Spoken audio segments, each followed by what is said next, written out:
ఒకసారి నాకు చాలా కాలం క్రితం నేను ఒక పుస్తకం రాశాను. గోవింద పదం అని ఉంటుంది. అది మళ్ళీ ప్రింట్ చేయాలి, చేయటం అవ్వాలి అనుకుంటూనే ఉన్నాను, చేద్దామని. అదేంటంటే నాయన, ఒకసారి నాకు తెల్లవారుజామున ఒక 3 దేవతలు నాకు కళ్ళలో కనపడి, కొన్ని లక్షల సంవత్సరాల క్రితం మామూలు సామాన్య మానవులు మనం ఎవరం, అప్పటికి ఇవేమి లేని రోజుల్లో తిరుమల ఎలా ఉండేది, అసలు ఆ స్వామి ఎలా ఉన్నాడు, ఆటవికులు ఆయన ఏ విధంగా కొలిచేవారు, అవన్నీ చెప్పారు విశేషాలు నాకు. ఆ విశేషాలన్నింటినీ గోవింద పదం అని రాశాను ఒకటి నేను.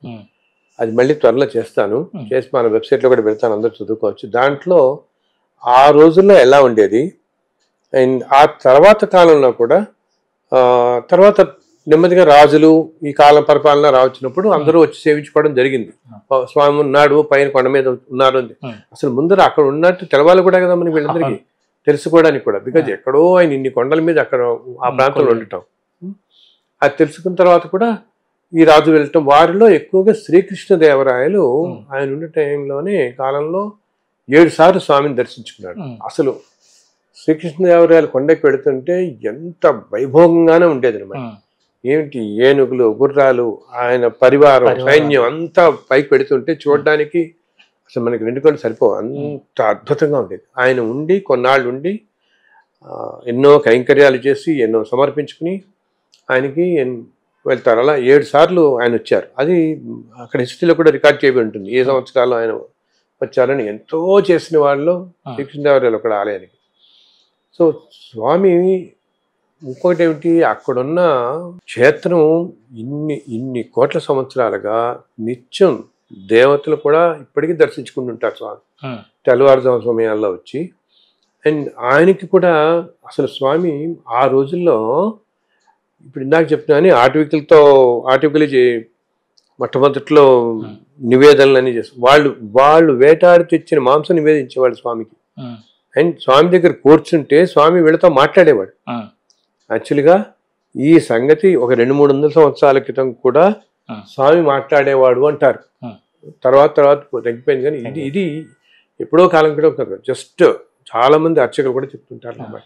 100 సంవత్సరాల క్రితం కూడా స్వామి మాట్లాడేవారండి, ఏదైనా అంటే సమాధానం మాకు వెంటనే వినపడేది, పైతరాల వాళ్ళ ద్వారా తెలుస్తూ ఉంటుంది.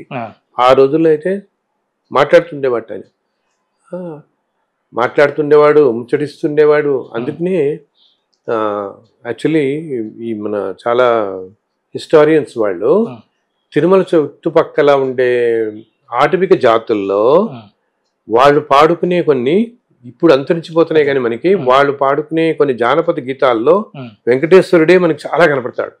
ఎన్నో వెంకటేశ్వరుడు సంబంధించిన గీతాలు ఉంటాయి, ఆ జానపద గీతాలు. దాంట్లో వెంకటేశ్వరుడు, అలివేలి మంగ వీళ్ళ గురించి, స్వామి గురించి, వెంకటేశ్వర స్వామి వేటకు వెళ్తాడని ఎంత అద్భుతంగా వర్ణించారో అవన్నీ. అవి వాళ్ళందరూ పాడుకునేవాళ్ళు. బికాజ్ వాళ్ళు స్వామితో అంత సాన్నిహిత్యంగా, అంత దగ్గరగా ఉండేవారు అన్నమాట. వాళ్ళు ఏమాత్రం కల్మషం లేకుండా. ఇంకా తర్వాత ఇలా మోడర్న్ టైమ్స్ రావటం, ఈ రాజులు ఇప్పుడు చూస్తూ మనకి ఆయన అనుగ్రహంతో మనం ఇంతగా వెళ్ళగలుగుతున్నాం. ఇప్పుడు ఈ మాత్రం వెళ్ళి స్వామిని దర్శించుకోవటం. సో క్షేత్రం మాత్రం చాలా చాలా పవిత్రమైనది. ఇందాక నేను చెప్పినట్టు ఎన్నెన్నో చెప్తారనమాట. అసలు ఎన్నో పురాణాల్లో రాసి ఉంటుంది. ఇంత కేవలం ఆ క్షేత్రంలో అడుగు పెట్టినంతనే కొన్ని వేల జన్మల పాపాలు మనకు తొలగిపోతాయి అంటారు. ఇన్ఫాక్ట్ ఆ కొండల్లో కూడా మనకి వైకుంఠంలో ప్రవహించే విరజా నది తిరుమల కొండల్లో అంతర్వాహినిగా ప్రవహిస్తూ ఉంటుంది. అందుకనే మనకి తిరుమల కొండల్లో ఎక్కడ మనం కొండలు ఎక్కుతున్నప్పుడు ఆ నీళ్లు, జలపాతాల నుంచి నీళ్ళు కారుతుంటాయి చూసారా, ఆ వాటిల్లో ఈ విరజా నది నీరు కూడా కలిసి ఉంటుంది. అది కనుక సేవిస్తే ఎటువంటి రోగాలన్నా నయమైపోతాయి మనుషులకి. అసలు ఇందాక నేను చెప్పినట్టు మీకు దేవతలందరూ పుష్పవృష్టి కురిపించారని చెప్పాను చూసారా. సో కురిపించినప్పుడు అవి కొన్ని వీటిల్లో ఏంటి, ఇప్పుడు కొండ మీద మనం ఎన్నో రకాల పుష్ప జాతులను చూస్తాం. అలాగే అప్పుడు వాళ్ళు అప్పుడు వచ్చినప్పుడు ఇవి కొన్ని అవి దేవతాలోకాల్లో తప్పితే ఎక్కడా చూడని పుష్ప మొక్కలన్నీ కూడా ఇప్పటికీ కూడా తిరుమల కొండల్లో అదృశ్య రూపంలో ఉంటాయి. అక్కడ ఎన్నో చోట్ల పెరుగుతూనే ఉన్నాయి ఇప్పటికీ. అందుకనే మనం కొండ నడిచి ఎక్కుతున్నప్పుడు ఎంతో సువాసన వస్తున్నప్పుడు ఒక్కోసారి ఆ గాలి ఎంత ఆహ్లాదకరంగా ఉంటుందంటే. ఇంకోటి ఏంటి, అలాగే వాళ్ళు వచ్చినప్పుడు వాళ్ళతో పాటుట స్వామికి ఏంటి మనకు తెలుసు కదా, పరమేశ్వరుడు అభిషేక ప్రియుడు, ఈ స్వామివారేమో పుష్పాలంకార ప్రియుడు, అలంకార ప్రియుడు, పుష్పాలంకార ప్రియుడు. ఇంకా అందుకని వీళ్ళందరూ అలంకార ప్రియుడు కాబట్టి వాళ్ళు పుష్పాలు తీసుకురావడంతో పుష్పవృష్టితో పాటు వాళ్ళు తిరుమల కొండల్లో దేవతాలోకంలో ఉండే అనేక వృక్షాలు, అనేక చెట్లను తీసి ఎన్నో ఉద్యానవనాలు నిర్మించారు పైన. కాలక్రమంలో వెళ్ళిపోయాయి కానీ మనకి. కానీ కొండల మీద అక్కడక్కడక్కడక్కడ ఎన్నో ప్రదేశాల్లో ఎంతో అద్భుతమైన మూలికల శక్తి కలిగిన మొక్కలు ఇప్పటికీ కూడా మన కొండ మీద ఉంటాయి.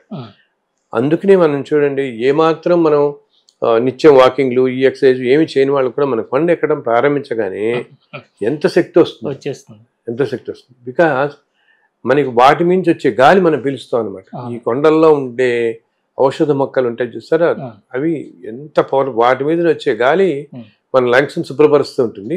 అసలు ఎప్పుడైనా మనం అక్కడ ఉచితంగా గమనించండి, ఎప్పుడైనా మనం హైట్ ఎక్కుతుంటే మనకి ఆయాసం వస్తుంది. ఇక్కడ హైట్ ఎక్కుతున్న కొద్దీ ఇంకా ఎనర్జీ వస్తుంటుంది. ఇంకా ఎప్పుడు వెళ్తాం మొదట్లో కాసేపు అనిపిస్తుంది కానీ ఇంక ఎందుకు మొదట్లో మనం ఆ ఎనర్జీని తీసుకునే దానికి ప్రిపేర్ అవ్వాలి మన మైండ్ కూడా. ఓకే, కాస్త ఒక అరగంట ఎక్కేటప్పటికి మన బాడీ, మన సోల్ అంతా ప్రిపేర్ అయిపోతాయి. సోల్కి అర్థమవుతుంది మనం వచ్చిన దివ్యక్షేత్రం అని. సో ఆ ఎనర్జీ రిసీవ్ చేసుకోవడం ప్రారంభించి ఈ కొండలలో ఆ చెట్ల నుంచి వచ్చే గాలిని మనం తీసుకుని మనకి తెలియకుండా ఎంతో మంది అంటారు, సునాశయంగా ఎక్కేసానండి, సునాశయంగా ఎక్కేసానండి, మనకు తెలియలేదండి, నేను చాలా కష్టపడతాను అనుకున్నాను, 3 గంటలు ఎక్కేసానండి అంటూ. సో ఏంటంటే అంతటి మహిమ గల ప్రదేశం అన్నమాట అంత క్షేత్రం. అసలు ఇంకోటి నేను చెప్తాను, ఎప్పుడు మీరు అలా అసలు మొదటి పాదం మనం వేస్తే స్వామివారే చేపుతుంది మన పైకి లాగేస్తారు. మొట్టమొదటి మన సంకల్పంతో నాయన నువ్వు ఉన్నావు, నువ్వు చూసుకున్నావు అంటే ఇలా ఎంతో మంది మనం వింటుంటాం, చేస్తుంటాం. అండ్ ఆయనకి స్వామి నిత్యం అక్కడ భక్తుల మధ్య తిరుగుతూ ఉంటాడు అనేక రూపాల్లో. ఆయనకి ఏంటి, భక్తులంటే ఎంతో ప్రాణం. ఏంటంటేట మనం ఎంతో నిత్యం ధర్మంగా ఉంటే వీడు ఎప్పుడొస్తాడా తిరుమలని ఆయన చూస్తుంటాడు మన కోసం. మనం ఎంత తప్పించిపోతామో ఆయన కోసం, ఆయన మన కోసం అంత తప్పించిపోతుంటాడు. అయ్యో పాపం వీడు చెడు మార్గంలో వెళ్తున్నాడని కష్టం, మంచి మార్గంలో వెళదామని చూస్తాడు. ధర్మంగా ఉంటే వీడు ఇంకా రావట్లేదే పాపం అని ఏదన్నా మనం సంకల్పం గట్టిగా మనం చేసుకున్నప్పుడు ఎప్పుడన్నా మన వాళ్ళందరూ ఉంటారు చూడండి, అయ్యో వెళ్ళాలనుకున్నాను ఏదో కుదరలేదు, గబుక్కుని ఎవరో పక్క వాళ్ళు పిలిచారు, వీళ్ళు పిలిచారు, లేకపోతే ఎవరో బ్రేక్ దర్శనం ఇప్పిస్తాన్నారు, ఏదో రమ్మన్నా రాత్రి వెళ్ళిపోయాను అంటారు. ఆ ఇప్పిస్తానన్నది మనకి తెలిసి ఇతను కానీ అసలు ఆ ప్రేరణ పెట్టింది స్వామివారే. నాయన నిన్ను ఒకసారి చూడాలని నేను పిలిపిస్తున్నాడు ఆయన. అది ఎంత అదృష్టం మనకి. అది ఆయన దగ్గర నుంచి రమ్మని వచ్చిందంటే ఆయన నేను చూద్దాం అనుకుంటున్నాడు. నేను అందరికి చెప్తుంటాం, ఇన్ని కోట్ల మంది వెళ్తున్నా మనం ఆయన చూస్తున్నాం, ఆయన చూస్తున్న ఎంతమందినో మనలో కదా, మనకి అది కావాల్సింది. సో వీళ్ళతో చెప్తాను, మీరు గబుక్కుని ఒక్క సెకండ్ దర్శనం అయిందండి, మేము అక్కడ వెళ్ళేప్పటికీ స్వామి అసలు నామం తప్పితే మాకు ఇంకేం కనపడలేదు. మామూలు రోజుల్లో అంతే కదమ్మా. ఇప్పుడున్న ఈ మహాలఘు దర్శనంతో ఎంతో ముందు నుంచి జస్ట్ అలా రూపం అలా కనపడుతుంది, ఒక్క సెకండ్ తప్పితే మనకు అంతకంటే కనపడదు. కానీ మీరెవ్వరూ దానికి బాధపడకండి. ఎందుకు, ఆ కొండెక్కిన తక్షణం మీరు కొండ మీద మొత్తం స్వామి ఉంటూనే ఉంటాడు. అండ్ మీకు తెలియకుండా మీరు ఎంతో మందిని ఏదో భక్తులు రూపంలో తిరుగుతుంటాడు కదా, ఆ స్వామిని చూసే ఉంటారు మీరు. అప్పటికే మనం అనుకుంటాం ఆలయం లోపల వెళ్ళేటప్పటికే మనకి ఆయన దర్శనం లభించి ఉంటుంది, మనం గ్రహించాం అంతే, మనకు తెలియదు. గబుక్కుని చూడండి, మనం వెళ్తుంటే ఎవరో ఒకరు వచ్చి ఏదో ప్రకటిస్తుంటారు, ఏదో మాట్లాడుతుంటారు. వీళ్ళందరూ ఆయన నిత్యం మన మధ్య తిరుగుతుంటాడు. ఇలా ఇది ఎంతమందికో అనుభవేక వైద్యం.